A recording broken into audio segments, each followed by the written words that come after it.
धीमहि धियो यो नः प्रचोदयात्।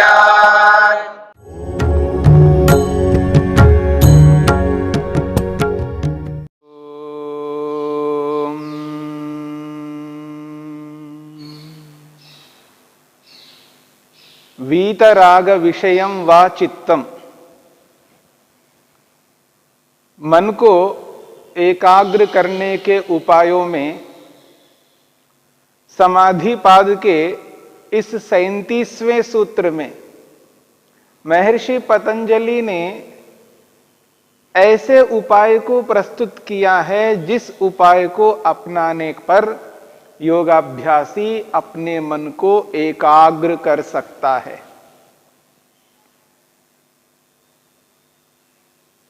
चंचल मन को पकड़ना है, चंचल मन को अपने अधिकार में करना है। इधर उधर भागते हुए मन को, संसार के अलग अलग विषयों में मन जब आकर्षित होता है, उन विषयों की ओर मन विचलित होता है, ऐसे मन को रोकना है, रोक करके किसी विषय में लगाना है और ऐसे विषय में लगाना है जिसको हम पसंद करते हैं, हमें अच्छा लगता है, जिसमें हमारी प्रीति होती है, जिसमें हमारा आकर्षण होता है, जिसको हम अनुकरण करते हैं, जिसको हम आदर्श मानते हैं, उसके प्रति अनायास हमारा मन लग जाता है। ऐसे ही विषय को यहां पर प्रस्तुत किया जा रहा है। वीतराग विषयम वा चित्तम। ऐसा व्यक्ति जो राग से रहित है, अविद्या से रहित है, मिथ्या ज्ञान भ्रांति से रहित है, अपने जीवन को ऐसा बना दिया है उसके जीवन में किसी भी प्रकार की मिथ्या नहीं है, अपने जीवन को सत्य से, न्याय से, अहिंसा से, अस्तेय से, ब्रह्मचर्य से, अपरिग्रह से ओतप्रोत कर लिया है। जीवन को विशुद्ध रूप में प्रस्तुत करता है। जैसा मन में होता है वैसा ही उसके व्यवहार में होता है। ऐसे पवित्र जो आत्मा होता है, ऐसा जो योगी होता है, ऐसे योगी का मन राग रहित होता है, अविद्या से रहित होता है। इसकी चर्चा करते हुए मैंने आपके सामने राग रहित व्यक्ति की कुछ स्थितियां बताई। जैसे अनित्य को अनित्य ही मानता है, सारा का सारा ब्रह्मांड अनित्य है, सदा रहने वाला नहीं है, अपने शरीर को भी अनित्य मानता है और उसके निकट के जितने भी व्यक्ति होते हैं, माता पिता गुरु आचार्य जितने भी हैं, उन सबको अनित्य मानता है, यानी उनके शरीरों को अनित्य मानता है और व्यवहार भी वैसा ही करता है। अनित्य पदार्थ जब नहीं रहता है, नष्ट होता है, समाप्त होता है, उस स्थिति में उसके मन में किसी भी प्रकार का दुख नहीं होता है। वह व्यक्ति बोल करके कोई दुख प्रकट नहीं करता है, उसके जीवन में, उसके शरीर में भी कोई दुख दिखाई नहीं देता है उस अनित्य पदार्थ के न रहने पर। चाहे वो माता हो, पिता हो, कोई भी हो, जिनका शरीर अब नहीं रहा, अभी तक थे उनके शरीर, लेकिन अब नहीं रहे। जिस दिन उनका ये शरीर नहीं रहेगा, या जिस दिन उस शरीर में से आत्मा निकल जाएगा, यानी उसकी मृत्यु होगी, तो उस स्थिति में भी व्यक्ति के मन में किसी भी प्रकार का दुख नहीं होता, क्योंकि राग नहीं है, अविद्या नहीं है। चाहे वो मनुष्य हो, चाहे संसार के बड़े से बड़े पदार्थ की हानि हो, मकान की हानि हो, व्यापार में घाटा हो, भूमि की हानि हो, जड़ वस्तु कोई भी हो, कीमती से कीमती वस्तु क्यों ना हो, यदि वो नहीं रहे, उसको दुख नहीं होता। कोई छीन ले तो भी दुख नहीं होता, क्योंकि सामर्थ्य नहीं है। छीनने वाले के पास में अधिक सामर्थ्य है, अधिक बल है, और स्वयं के पास वैसा बल नहीं है, सामर्थ्य नहीं है। किसी भी कारण से कोई भी वस्तु विनष्ट होती है, उससे छीनी जाती है, उससे अलग होती है, किसी भी स्थिति में अपने आप को दुखी न करता हुआ विराग से युक्त रहता है, राग रहित रहता है, वीतराग बन करके जीता है, अपने मन को कभी खिन्न होने नहीं देता है। यह है अनित्य को अनित्य मानना, और जो नित्य है उसको नित्य मानता है। आत्मा नित्य है, मुझ आत्मा की कोई हानि नहीं हो सकती है, चाहे यह शरीर रहे या ना रहे, आत्मा की हानि नहीं होती है। केवल सुनने मात्र से स्पष्ट नहीं होता है। नैनम छिंदंति शस्त्राणि नैनम दहति पावका, केवल सुनने मात्र से उसको बोध नहीं होता है, वो व्यवहार में भी वैसा ही मानता है। जब स्वयं का शरीर छूट रहा हो, स्वयं के शरीर में हानि हो रही हो, ऐसी प्रतीति हो जाए कि यह शरीर रहे ना रहे, तो उसको दुख नहीं होता, राग नहीं होता है, क्योंकि उसको ये एहसास अनुभव होता है कि आत्मा नित्य है।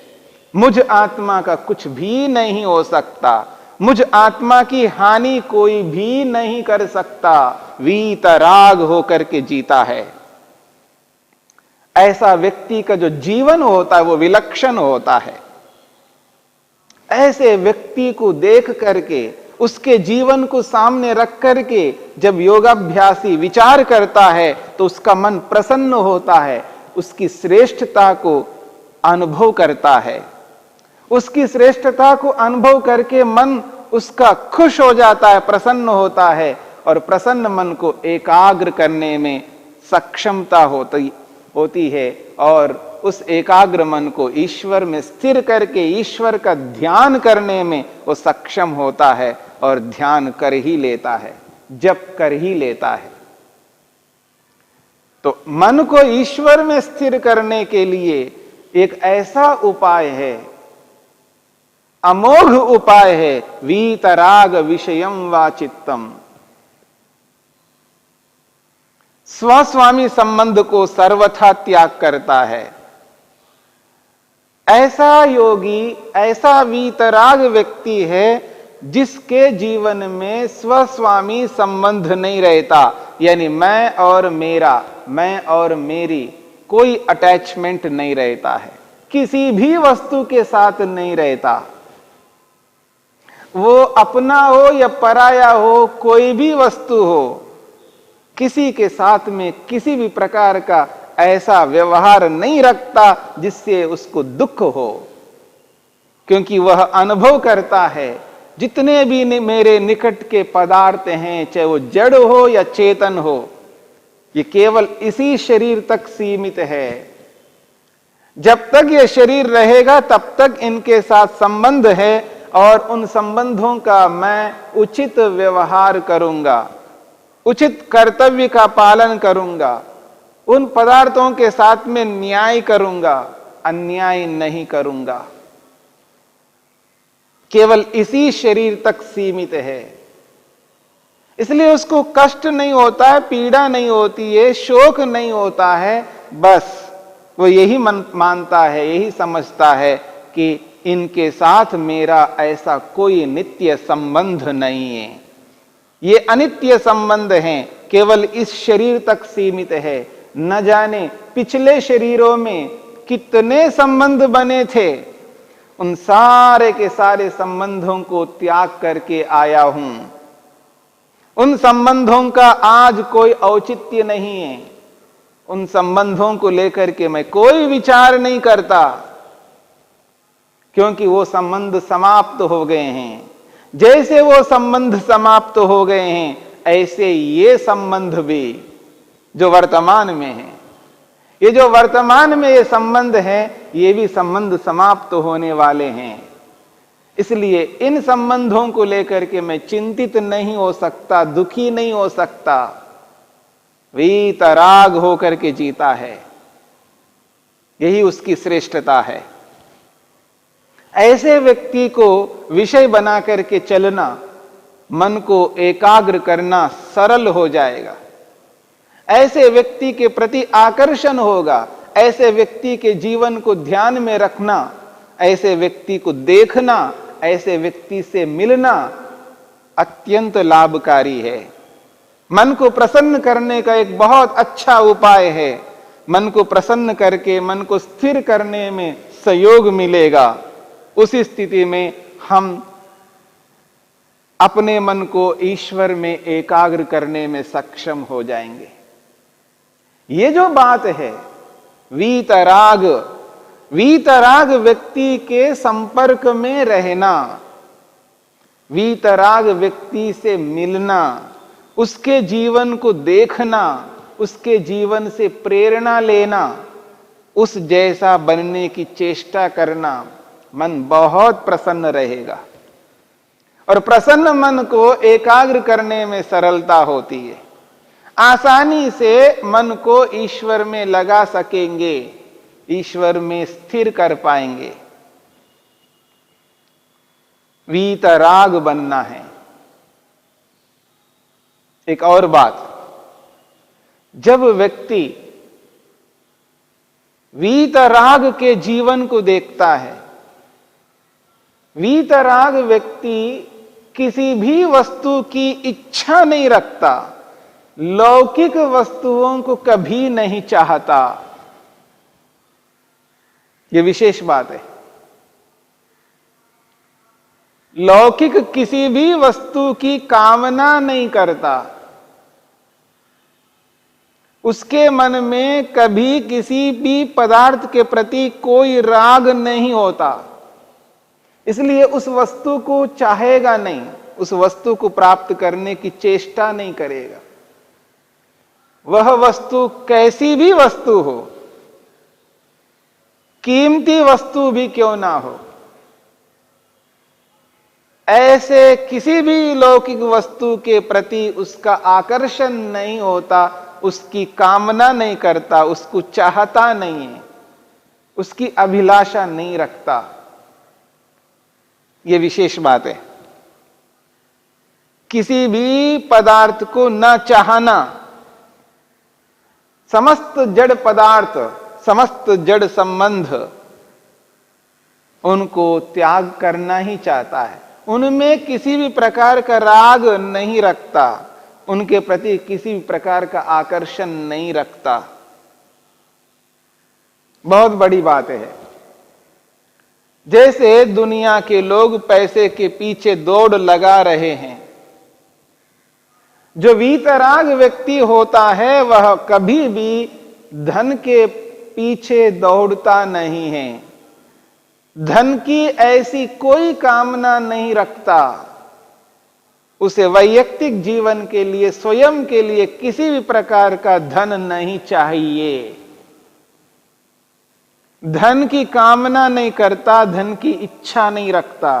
मेरे को धन मिले, मैं धन पाना चाहता हूं, ऐसी कोई इच्छा उसके मन में नहीं रहती है। न धन की इच्छा होती है, न मकान की इच्छा होती है, न जमीन की इच्छा होती है, न किसी भी वस्तु की इच्छा होती है। बस वो प्रयोग करता है, जहां जैसे मिले उसको वैसा ही प्रयोग करता है। उसका अपना कोई नहीं है और ना कोई अपना रखता है।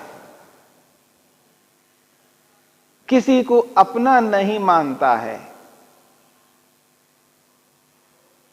दूसरों के पदार्थों का वो प्रयोग मात्र करता है और वह प्रयोग भी देने पर करता है। उचित प्रयोग करता है। ऐसी कामना, ऐसी इच्छा नहीं रखता है जो जिस इच्छा को लेकर उसको पाकर के अब मेरी हो गई है, अब मेरा हो गया है, ऐसी इच्छा से युक्त कभी नहीं हो सकता। और इच्छा का ना होना योगाभ्यासी के लिए अत्यंत लाभकारी है, क्योंकि तृष्णा हमेशा व्यक्ति को चंचल बना देती है, उद्विग्न बना देती है, विक्षिप्त बना देती है। इसलिए तृष्णा के पीछे दौड़ नहीं लगाता है, ऐसी कोई इच्छा नहीं रखता है जिससे उसके जीवन में वो राग बन सके। इसलिए वीतराग बन करके ही चलता है। ऐसे वीतराग व्यक्ति के जीवन को जब हम देखते हैं, उसके जीवन को सामने रखते हैं, तो हमारा मन प्रसन्न होता है और अपने प्रसन्न मन को स्थिर करने में, ईश्वर में, प्रभु में एकाग्र करने में अत्यंत सरलता होती है। ये जो स्थिति है वीतराग की, इस वीतराग की स्थिति को सदा सामने रखना है। अगर वीतराग व्यक्ति को स्मरण करते हैं, वीतराग व्यक्ति के जीवन को देखते हैं, उसकी घटना को सुनते हैं, तो मन प्रसन्न हो जाता है, मन शांत हो जाता है। ऐसे व्यक्ति के प्रति मन आकर्षित होता है।